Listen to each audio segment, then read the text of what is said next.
The speed change lever allows you to shift the gearing in your cordless drill's transmission. This changes the drill's speed range from high speed and low speed. The change lever rubs against a metal leaf spring, which locks it in place. Over time, the lever can wear, causing it to slip out of gear. If the drill is dropped, the lever can be broken. Replacing the speed change lever is a repair that you can do yourself, and I'm going to show you how. Hi, I'm Mark Socha.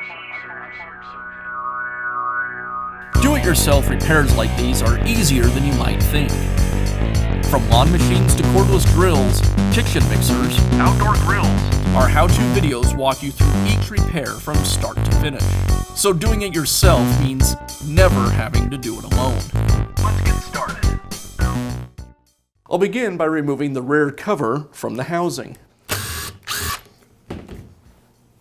Now remove one half of the housing. There's a label between the two sides of the housing. I'll cut that label with a knife.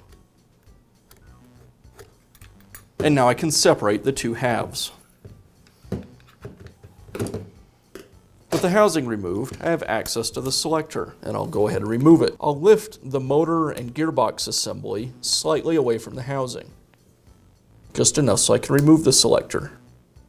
Now I can install the new selector. I'll take one of the springs and pull it away from the housing, being careful not to lose it. I'll hook that spring onto the small pin on the switch that's attached to the transmission. I'll then compress the spring and push the selector into the housing.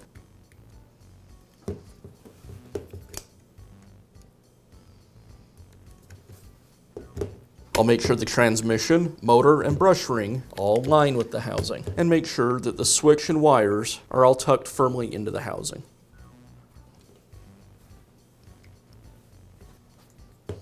Now I'll reinstall the housing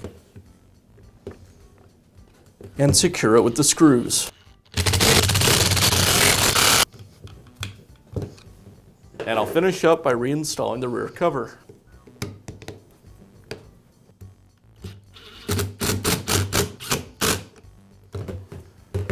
And that's all it takes to replace the speed change lever in your cordless drill. Be sure to check back often for new videos and expert advice. If you found this video helpful, give us a thumbs up.